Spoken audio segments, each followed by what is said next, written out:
Hi friends, मैं आकांक्षा Sharma GK with आकांक्षा में आपका स्वागत करती हूँ। एमपीपीएससी मेंस का सॉल्व पेपर में आज हम 46वीं क्लास पढ़ने वाले हैं। ये हिंदी का है, पेपर 5 का।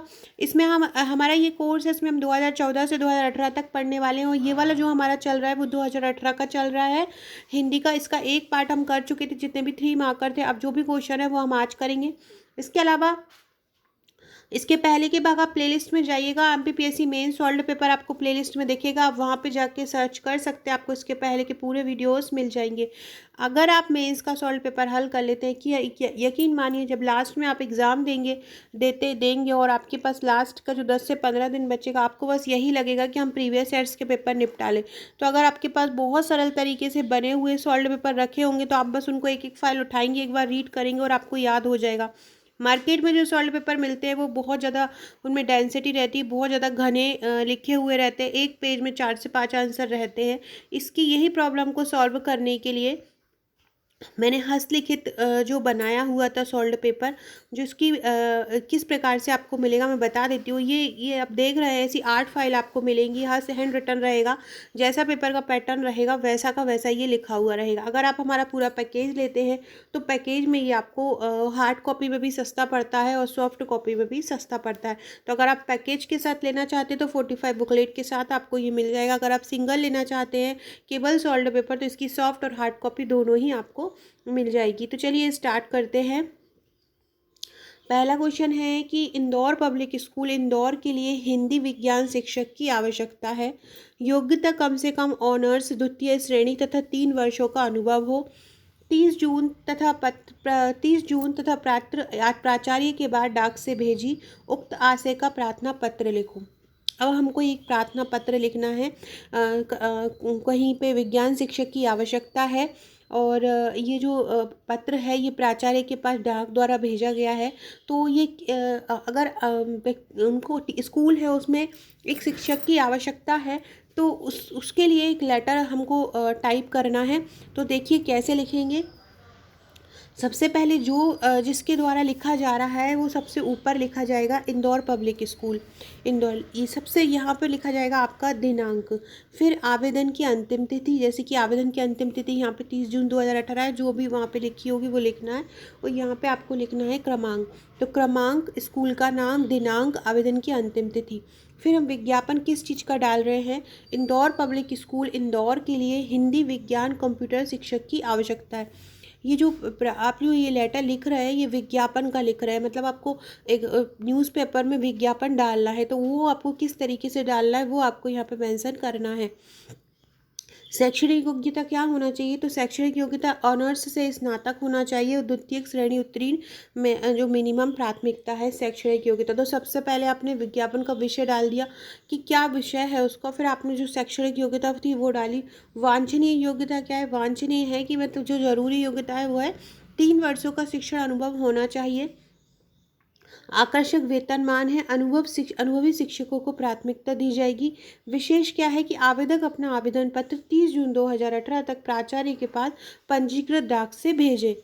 इसके बाद प्राचार्य इंदौर पब्लिक स्कूल जो भेज रहा है वो यह कहाँ पे आ जाएगा, नीचे आ जाएगा। तो आपको क्या करना है विज्ञापन में, ये जैसे विज्ञापन है इंदौर पब्लिक स्कूल में एक टीचर की आवश्यकता, आपको इसका विज्ञापन बनाना है कि जो उसको अनुभव भी हो। और प्राचार्य के बाद आपको डाकघर से प्राचार्य के पास आपको 30 जून तक भेजना है। तो आपने ऊपर स्कूल का नाम लिखा, दिनांक लिखा, आवेदन अंतिम तिथि, विज्ञापन किस चीज़ का विज्ञापन आप डाल रहे हो वो विज्ञापन लिखा। देन आपने शैक्षणिक योग्यता लिखा, वांछनीय योग्यता लिखा, आकर्षक योग्यता लिखा, विशेष लिखा। इसके बाद आपने जो नीचे जो भेजा रहा है, जो प्राचार्य है जिसकी तरफ से भेजा जा रहा है, लास्ट में आपने वो लिखा। फ्रेंड्स, आप 2017 का मेंस अगर आप दिए हों और या 2017 का आपने मेंस का पुराना पेपर देखा तो आप देखेंगे कि विश्व हिंदी सम्मेलन का जो टॉपिक है प्रतिवेदन का, वो लगातार 2 से 3 बार मेंस में पूछा गया है। तो आप अगर ये मत सोचिए कि रिपीट नहीं होते, क्वेश्चन बहुत सारे सेम टू सेम आके रिपीट हो जाते हैं। ऐसे ही इतिहास में मध्य प्रदेश के पर्यटन स्थलों को समझाइए, ये लगातार 3 से 4 साल रिवाइज हुआ है। तो आप लोग उनको ज़रूर फोकस कीजिए। Previous years paper is most important, सबसे ज़्यादा है, तो आप इनको ज़रूर फोकस कीजिएगा। तो चलिए अगला देखते हैं। अगला हम कार्यालयीन आदेश देख रहे हैं कि स्वयं को जिलाधिकारी इंदौर मानते हुए, मतलब आप इंदौर के एक कलेक्टर हैं और एक कार्यालयी आदेश आपको लिखना है जिसमें समस्त लिपिकों को कार्यालयी पत्रावली घर ले जाने की अनुमति ना हो। तो सभी जितने भी कार लिपिक हैं वो अपनी जो उनके पास जो पत्रावली है वो घर ना ले जाएं, तो आपको ये आदेश देना है। तो कार्यालयीन आदेश मतलब कोई जब किसी संस्थान का, किसी संगठन का कोई बड़ा व्यक्ति कोई ऑर्डर देता है या कोई निर्णय देता है और जिसको सब में सर्कुलर करना हो, तो वो कार्यालयीन आदेश, किसी कार्यालय का जो आदेश होता है मेन हेड द्वारा, वो कार्यालयीन आदेश कहलाता है। तो जिला कलेक्टर कार्यालय द्वारा दिया जा रहा है, तो हमने जो संस्थान होता है सबसे पहले ऊपर वही लिखा था। जैसे अभी हमने वहाँ पे विज्ञापन पढ़ रहे थे, तो विज्ञापन इंदौर की स्कूल द्वारा दिया जा रहा था, तो हमने यहाँ पे बीच में हेडिंग में इंदौर का स्कूल का नाम लिखा। पत्र क्रमांक क्या हो जाएगा, इंदौर किसके द्वारा हो रहा है, इंदौर के द्वारा। ये हमेशा यहाँ पे ही दिनांक लिखी जाती है। इसके बाद कार्यालय आदेश का प्रारूप अब हम लिखने वाले हैं। तो विषय क्या है, समस्त लिपिकों को कार्यालयीन पत्रावली घर ले जाने की अनुमति निषिद्ध, मतलब सभी जितने भी लिपिक हैं वो कार्यालयीन पत्रावली घर नहीं ले जा सकते, ये विषय है। विषय के अंतर्गत यह निश्चित किया गया कि आने वाले समय में सभी लिपिकों को शासकीय कार्यालयीन पत्रावली घर ले जाने की अनुमति नहीं होगी। विषय के अंतर्गत ये बताया गया कि जितने भी लोग हैं उनको, सभी लिपिकों को शासकीय कार्यालयीन पत्रावली घर ले जाने की अनुमति नहीं होगी। अतः समस्त लिपिकों को यह सूचित किया जाता है कि वे सभी कार्यालयीन पत्रावली कार्य शासकीय कार्यालय में उपस्थित होकर करें। मतलब जो भी आपको कार्यालयीन पत्रावली का कार्य करना है वो कार्यालय में ही रुककर करें, घर ना ले जाएं। और जो प्रेषक प्रतिलिपि है, जो आपको ये लेटर लिखा है, ये जो कार्यालयीन आदेश लिखा है, इसको प्रतिलिपि मतलब किस किस को भेजी जाएगी, तो समस्त प्रशासनिक अधिकारी और अनुभाग, समस्त कर्मचारी और लिपिकगण। तो किसको पहुँचाई जाएगी, जितने भी प्रशासनिक अधिकारी हैं और अनुभाग हैं उनको पहुंचाया जाएगा, जितने भी कर्मचारी और लिपिकगण हैं उनको पहुंचाया जाएगा। फिर लास्ट में आपको हस्ताक्षर लिखना, किसके द्वारा हो रहा है, किसके द्वारा ये लेटर लिखा जा रहा है।